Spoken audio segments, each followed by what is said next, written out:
Welcome back to the Red Dice Diaries, and in this review video we're going to be looking at Within the Ring of Fire. There's my copy there, which is written by Underwood of Raw Immersive Games. It's a fantasy game. The book's about 200 plus pages, and it's the brainchild of Underwood, one of the members of the YouTube RPG Brigade. When it was released, someone suggested that it would be interesting to see how someone who's not been exposed to the YouTube hype and all the publicity surrounding it responded to the book. I agreed and have thus arranged for this interview to be split between myself and my wife Hannah, who, whilst a role player, is not involved with the YouTube RPG Brigade and knew nothing of the game until I purchased a copy. So Hannah, if you could say a bit about how long you've been role playing and what your exposure to role playing is. Got into D&D when I was 12, 13, played that and many other games for many years. Worked in a role-play shop for 7 years. Continue to game now. So, as of obviously my wife is a role player, but she is not involved in the YouTube RPG Brigade, the community online, that'd be fair to say. Yep. Okay. The game system itself, the central mechanic behind it, is a D8 based system with what's called exploding dice, where the rolls of 8 allow you to roll again and add both results. Now, the cover image on the book, which I don't know if you can see there, is very striking. Probably my favourite piece of art from the book, and it starts off with a nice comprehensive contents list, which is very nice, but I would have still liked an index at the back of the book. So we'll move on to chapter 1, which runs on from the contents page almost seamlessly into the rule. The first chapter of the book introduces a lot of terms and odd names, unfortunately, so the player won't know on first reading. I do, however, like the alternate terms for GM, which is Flame Tender, and they're all nicely themed around this idea of fire, which is very appropriate to the book. I like shorthand. I like that lots of systems use the same names for these things. I don't tend to think they're necessary. What I would have liked to have seen was a glossary that told me all of these terms somewhere that I could keep referring back to. Okay, another suggestion in the book is to make the saga really live, and I love this idea of the world evolving and changing. The game does seem to suggest a very large stable of NPCs, and it talks about giving the NPCs a few little traits based on their narrative importance, which is nice. It doesn't go too overboard with that.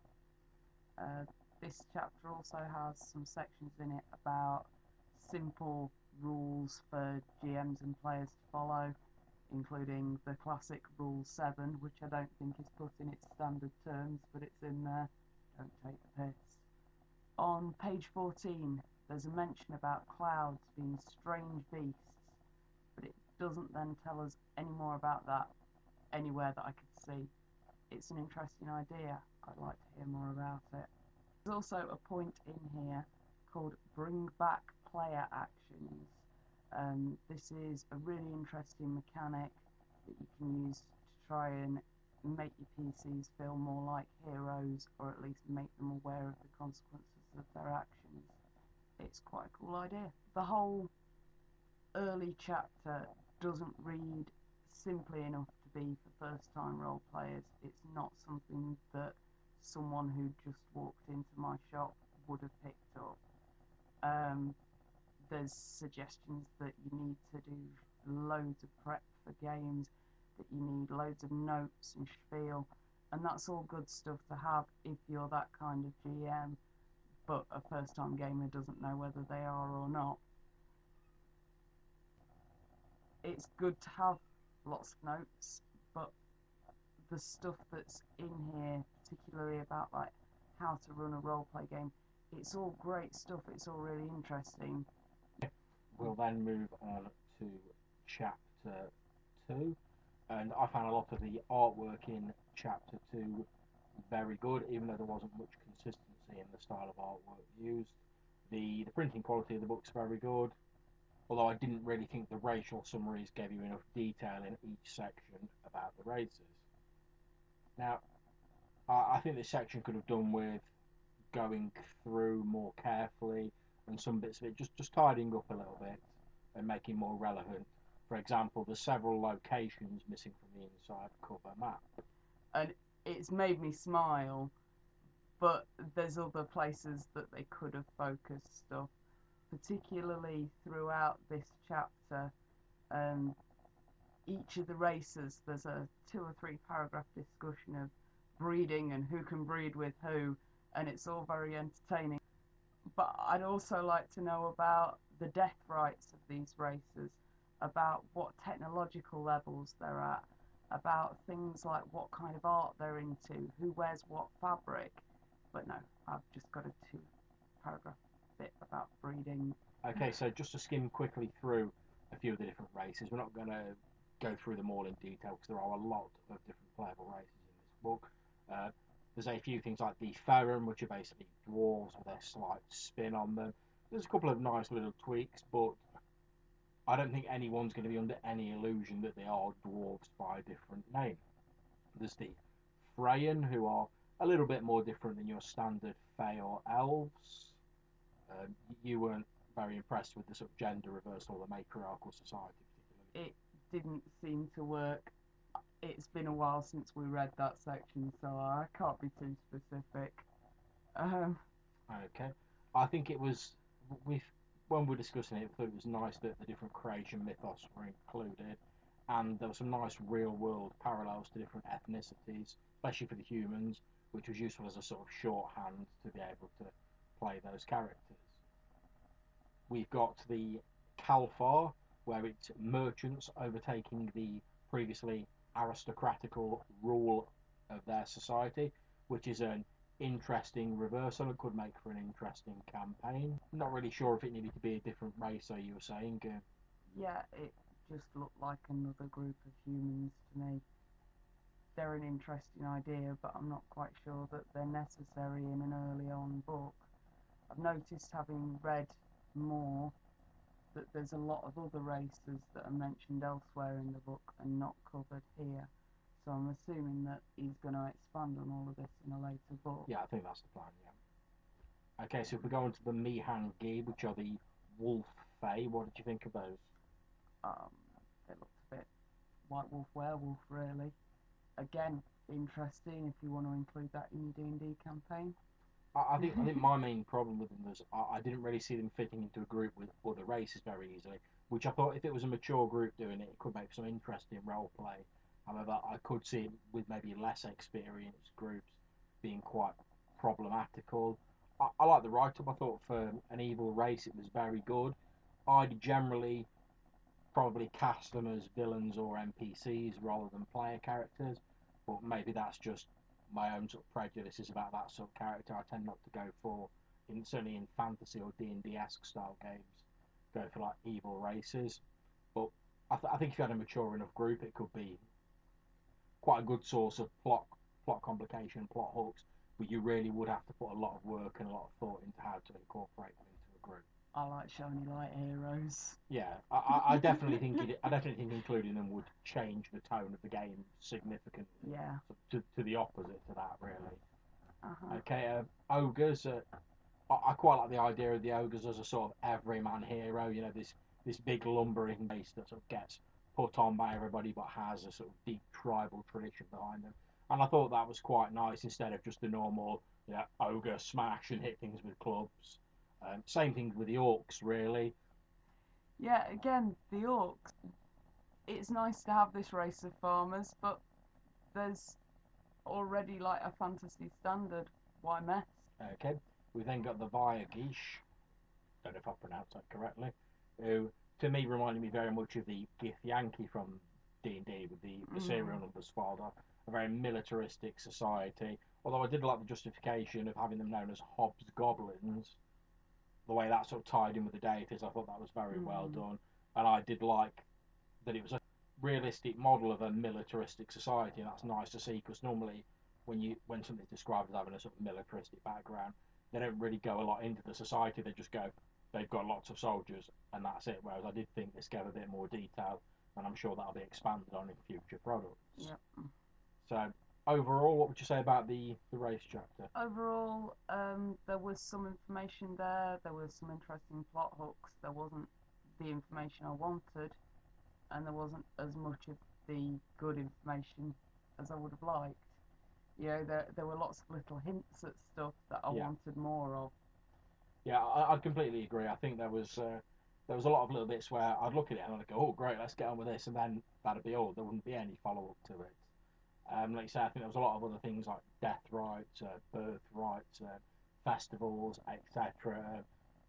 General ecology stuff, really, that could have been Yeah. covered in a lot more detail. And I'm sure it will be sort of further on down the line in other products. But it would have been nice just to have a more balanced summary, I suppose, rather than so much focus on the breeding and certain other aspects of it. Okay, we then go on to chapter 3, which is the catalyst or character creation. And this chapter is very clearly written and laid out, although some of the explanations, such as in particular boosts, are a little confusing. The D8 system, the exploding dice system, seems fairly straightforward, although the use of D8 seems like a fairly arbitrary decision, although they might have been chosen for some reason I'm not aware of. I did actually ask this on the Raw Immersive Games Facebook group earlier on today, and it seemed I very much got the impression that the D8s were chosen simply because there's not many other games that use D8s, which is Right. which is no better or worse choice than any other isn't picking any other dice really. So that's absolutely fine. When I looked at the numbers of it, you seem to be a lot more likely to get successes than failures, a lot more likely to get critical successes than to ever get critical failures. That seemed to be the only difference, really, in the meat of it compared with the D20 system. Otherwise, they are very similar. I have to admit the system did seem very reminiscent of D20, albeit with some tweaks and additional rules, house rules, etc. And I don't see that beyond these tweaks it offered such a vast difference from the D20 system that it's going to drag a load of like converts over from that system.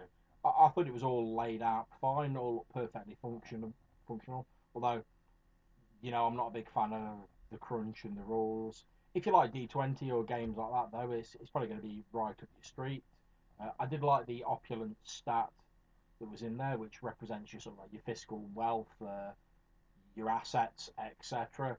And I'm a big fan of anything that reduces the amount of bean counting or coin counting in a game.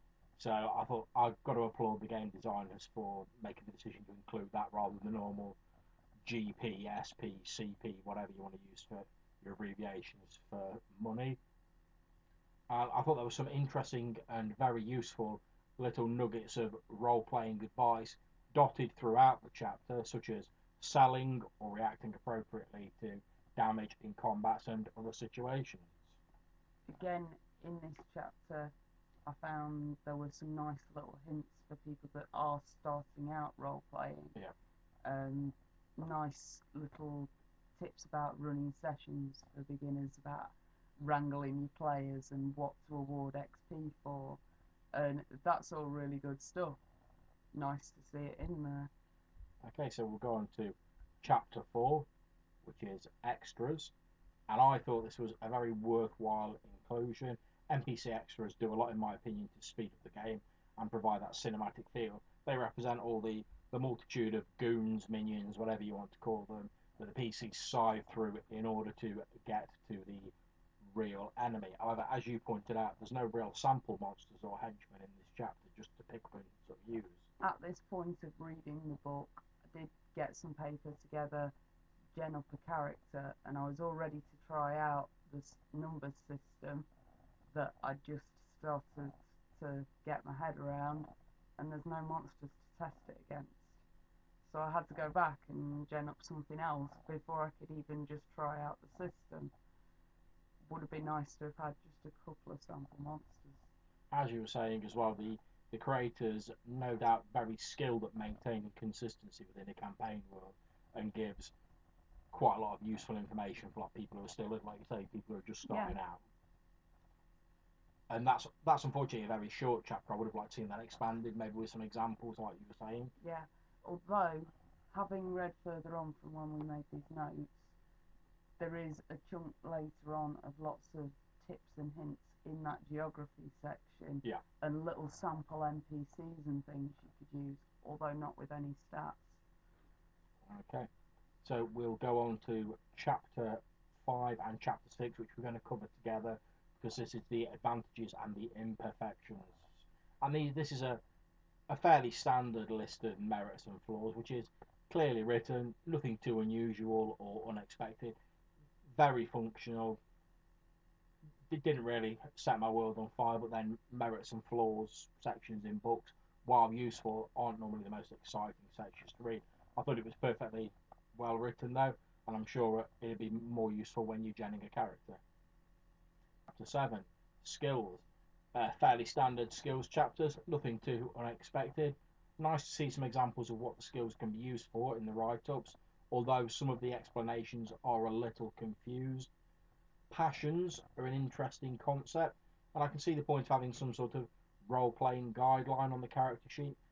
Not sure I'm entirely comfortable with having them assigned fluctuating numerical value though. Again, with the passions, some of the things that were listed in the book seem just a little bit simplistic. Religion was specifically under the boundaries of hate, whereas religion can obviously fall into hate or love, or indeed piety, one would assume. Love described as a light and positive emotion, not all the time it hates. Yeah, I see what you're saying. It has sort of taken very complex concepts and rendered them down to a fairly simplistic sort of like one-dimensional view by putting them in these little sort of pigeonholes or these boxes. It's one of these system mechanics that's an interesting idea, but if your gamers are good enough and they want to do those kind of stories, they don't need a mechanic. If they're not into that kind of thing, don't force them into it with a mechanic. That just doesn't seem right. Yeah, I think if you are trying to encourage a sort of more representation of this sort of like these internal forces, these internal factors, you're far better to try and sort of lead by example and by drawing them in with detailed NPCs who try and bring those characteristics out of them, rather than sort of slapping a number on a label and saying, oh, well, you should be behaving in this way because you've got a piety of 5 or a hate of 6 or whatever. To chapter 8, weapon skills. Now, this has 9 full colour pages showing pictures of weapons. And whilst it's nice to see what things look like, I'm a big fan of knowing what things look like, so I've not got a vast encyclopedic knowledge stored in my head of how faux medieval weapons look. I do question whether or not the sheer amount of pages used was entirely necessary. I quite liked that artwork. It didn't seem to go with some of the rest of the artwork in the book. I get the feeling they've used maybe a couple of different artists. It was nice, but it was a big chunk of pages. Yeah, it was nicely written, fairly straightforward layout. Although personally, I would rather have had all of the weapons, damages, etc. written on a big table, so I found it easier to reference during a game, rather than having to comb through lots of paragraphs of writing to find what I wanted. We will lead on from this into chapter 9, which is all about combat. At the very start of that chapter, in lovely big bold print, are the sums involved to do combat. Nice, clearly written, brilliant. I love it when they do that. I think this is probably the first time the actual effects of a boost are mentioned here, which is something you came across while we're reading through it. I haven't been able to locate it. Yeah, although they're referenced a lot of times before any sort of explanation occurs, that you get +1 damage in combat per boost. Up until now, every time it was referenced, I'd worked out exactly how you got a boost, how you obtained a boost, but I had no idea what effect it'd be. And if it's not for you spotting that tiny reference to it, I'd still be clueless to this very day. Now, you were saying that you weren't really keen on the implication that miniatures had a bit of a go about miniature users. I like using miniatures. I don't think miniatures prevent your imagination from working or stop the GM from giving better descriptions about how players act or what monsters are doing or what the room looks like. It sort of implies here that you can't do one without the other, or why not do both? Because I like to see exactly where I am in that combat. If he's 10 feet away, I can't hit him with my 6-foot stick. I have to agree. I mean, I'm personally, I'm not a big fan of using miniatures in games. However, I do think it's very much down to personal choice. And I have played in games that use miniatures, and as you say, I don't think it hampers your imagination in any way, any more than drawing a rough sort of map on a piece of paper does, or as I do with some of my Fate games, putting some index cards down to represent the areas. It's just a handy way to keep everything in order. I don't think it necessarily means that you can't provide a better description. You can't describe how your combat blows rain down on your enemies, etc. I don't think that's the case at all. This was also the page with the girl with her nips out. Oh yes, the picture of the barely lit woman wearing a randomly see-through shirt, which didn't seem to have any particular reason for being there. Before anybody starts calling me a prude, this girl with her boobs out, I would have loved to have seen her standing in front of a background and known where that background was. I would have loved to have seen her holding a magic item with some sigils round it or something, but she just stood there at the side of the page with her sword out, looking all nonchalant on a plain background. What's she there for? Yeah. Who is she? What race is she? Where's she from? He didn't really give a sort of window into the fantasy Not world. Really. Okay, chapter 10 is Poison and Diseases. I believe you were more a fan of this chapter. Yeah, it gave me a little bit of a more detail of what that world was like to live in. Some nice sort of world-specific poisons and diseases, a little bit of where they're from. Nice adventure hooks. I like adventure hooks. I can steal them. Great stuff. And chapter 11 is all about divinities, or the deities and gods of the setting. Now, this section, in my opinion, is far too short. For a game that builds itself on the merits of mythology and an immersive mythic history, there's far too little information in this section. It's only 4 pages and only covers 12 of the proffered 77 divinities within the game setting. A specific divinities book is planned and I believe is actually out now, but a nice summary chart here listing brief details of all of them would have been extremely handy. In addition, numerous entities such as trolls, dragons, etc. are mentioned at the start of this chapter, but no further details are given in the rest of this chapter. The information that is here, however, is extremely interesting, but it's little more than a taster, and personally I don't feel it would give me enough information for me to play a religious character in a way that's going to be consistent with the rest of the setting when further material is released. The next chapter talks about a god called Nith. Where's Nith? I want to know who Nith is. Yeah, there wasn't actually any information in this chapter about him or her, was there? But at the very end of this chapter, there's like a paragraph and a half that for me was the first sort of real view of what that world was like and what it's like to live there beyond the poisons and diseases. It talks about how there's a lot of normal world animals that don't exist and there are fantasy creatures instead. Then it doesn't tell me anything else. I want more of that. Okay. Now, chapter 12, History. Now, this has some extremely interesting origin myths for the world, and you can see the influence of classical mythology on the author, given the battle between pre-god Titan-like deities that wrestled the world into being and the resultant creation of the species. Unfortunately, there's a lot of headings on the sort of timeline of the game that don't contain any information at all. There seems to be a lot of stuff missing from that timeline as well. Like one that particularly stood out to me was that the gods are created sometime after the human races, possibly by the Titans, possibly by some of the humanoids. There's not much detail, and that they begin to assert their influence, but it never really tells you how they go from that to being the gods. again, more detail. Yeah, we were saying also as well, this is another place where a glossary of common terms would have been very handy, given the variety of different references and strange terminology that it brings in, and concepts that aren't discussed before then in the book. Or after in some cases. Yeah, so this is another place where a glossary would have been extremely handy, especially for people who are picking up the book for the first time. A lot of these terms can be very confusing. We then move on to chapter 13, which is geography. First look, I thought the demographics were a worthwhile inclusion, and then we started to look a bit closer, and this is probably one of the better chapters in the book. So.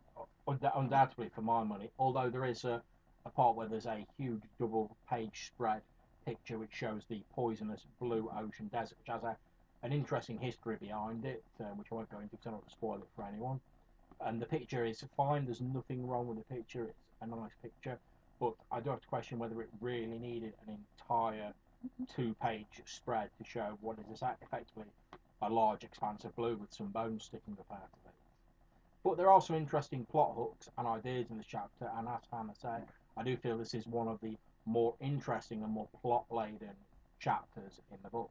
I particularly liked the sites of interest that were included in this. There's some really nice descriptions of the city and the areas around them. What I did find a bit confusing was having really sort of hooked onto that chapter at the end of the divinities about the fantasy animals and that kind of thing. There's then very little reference to any of that in the economy sections, although they do talk about real world food and real world animals. Again, I would have liked a bit more detail of the fantasy world and why it's different to other fantasy worlds. Yeah, I mean, I agree with that. I mean, I think there was some very nice art in this chapter which did a very good job of illustrating these areas of interest, these fantastic locations that were described in just the right level of detail. As we were saying, though, it'd have been nice if this chapter was actually a bit earlier on, because after reading this chapter, it really does do a good job of enthusing you about this strange world and acts as a sort of teaser, drawing you in and making you want to look into it more. Also absolutely full of adventure hooks in this chapter, but it's not quite detailed enough. You'd have to fill in the blanks yourself, and I love that. It's just a big pile of adventure hooks.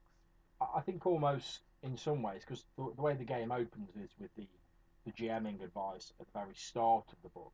I think I'd have almost liked to have had that sort of order sort of continue, because normally in books you tend to get rules first, setting material later, certainly in the D20 book, whereas this book seems to be reversing that trend.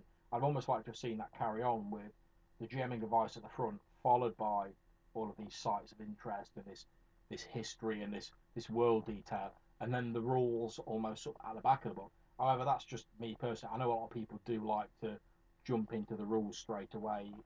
People who make their judgments about what RPGs they play or what RPGs they like based on the rule system, which, to be honest, isn't of paramount importance to me, but some people do like that.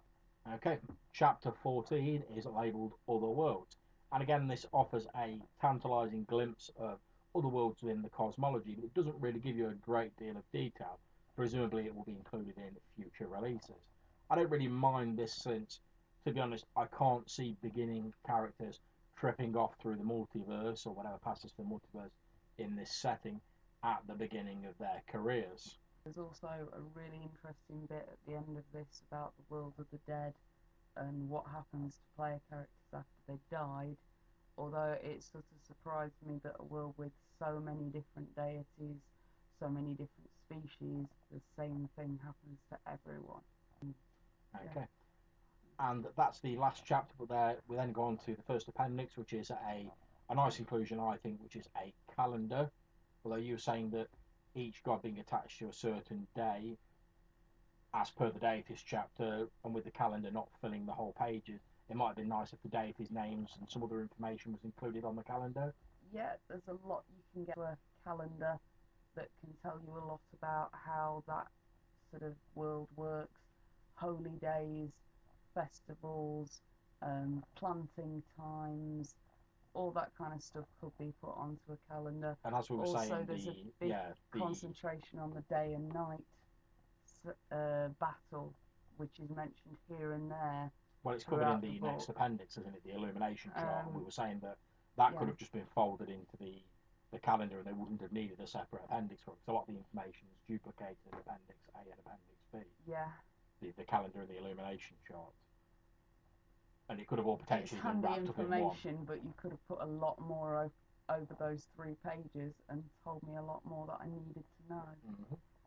We then go on to the character sheet, which is nice, clearly laid out, functional. That works. There's a smaller version of the Kvegathel map at the back, which is beautifully illustrated, if again a little vague, although I'm sure there'll be more detailed maps released as the game line goes on. So, in conclusion, for the Within the Ring of Fire saga book, I think it's got an intriguing background and an interesting blend of mythologies and legends. It has some excellent games master advice that would benefit anyone seeking to run a fantasy game, although possibly more for those who are just getting started, and probably a lot of people running other systems. There's a lot of intriguing plot hooks and adventure materials included in the book. Yeah, it's interesting campaign material. It doesn't seem to always gel together brilliantly. Some of it contradicts others, but then that makes sense if it's one race's version against another. I think that'll probably be smoothed out a little bit with like later materials as well, because obviously this is the first book that they've released. Personally, I'm not a massive fan of the rules. They do seem to have taken influence from D&D with a little dash of World of Darkness thrown in here and there, but as a fan of games with looser, more narrative-based systems, it's not really for me. If you like D&D style rules, though, it's probably right up the street. You probably really get on with them. I like the D20 system. I've always been a big advocate of it. There's a reason it's out there. It's to make things nice and simple so that we can jump straight into your interesting setting. Okay, I think there's some excellent artwork in the book, and some that's perhaps not quite as good. And there does seem to be a little bit of a lack of consistency. You were saying that you don't really see enough of the world through the eyes of the artist. What's in there is beautiful artwork, but much as I was saying about the picture of the girl with her nips out, it's great artwork, but it doesn't tell me as much as I want to see through that setting. I'd like a few more epic backgrounds, and I would have also liked titles on that artwork telling me where that's a picture of. Yeah, there was also, when we were looking at it, we were saying that some of the art that shows members of a particular race often appear to have characteristics that don't entirely match the way the race has been described, as though perhaps almost they've been a bit different in an earlier draft and the art had been done based on those. I mean, overall, I think it's a very promising first book for Raw Immersive Games, and it gives me hope for the rest of the game line. I think if you're looking for a set of rules that will seem familiar to players of D&D, but does not use classes and has a more narrative flavour to it, then you may find these rules are just what you're looking for. The background mythology is intriguing and a very worthy attempt to create a campaign world that differs from the normal near real world fantasy ecologies that tend to be encountered in generic fantasy settings like Greyhawk or the Forgotten Realms, etc. Overall, I think I'm unlikely to run the game as is, personally, since, as I say, I'm not a big fan of the D&D style rules myself. However, there are a lot of very interesting elements in the book, certainly in the background and the mythology, which I absolutely love, that, for me, make it a very worthwhile read. And these elements will no doubt be migrating to some of my games in the near future. I'd very much like to see some of the pre-planned adventures that they put together for this. I think that when it starts to be spread out, the ideas that he's got in there as plot hooks are going to be really interesting and entertaining. But I want to see more of this world in some way. I want more detail of what it's like to live there. Yeah, in a way, the saga book, which is the core book here, although it contains all of the main rules, it feels like a teaser for the rest of the product line, doesn't it? Really, which to a certain extent, is probably the intended purpose. Obviously, company, they want to draw you in and get you to invest in the rest of the game line. I do think it would have been nice to see a little bit more of a taster of it, rather than the sort of like the vague sort of hint and suggestions you get in this book. However, I think, as I said, if you're looking for something of a D&D vein, but with a more intriguing mythology and classless, I think you could do far worse than pick up a copy of Within the Ring of Fire. So this has been the Red Dice Diaries, with myself, someone who's been fully immersed in the YouTube hype surrounding this product, and my lovely wife Hannah, who has had no exposure to the YouTube hype whatsoever. Thank you very much for watching. We hope that you'll click on like and subscribe to this video. We put out new videos every Wednesday, and until next time, thank you very much for listening and for watching. Take care.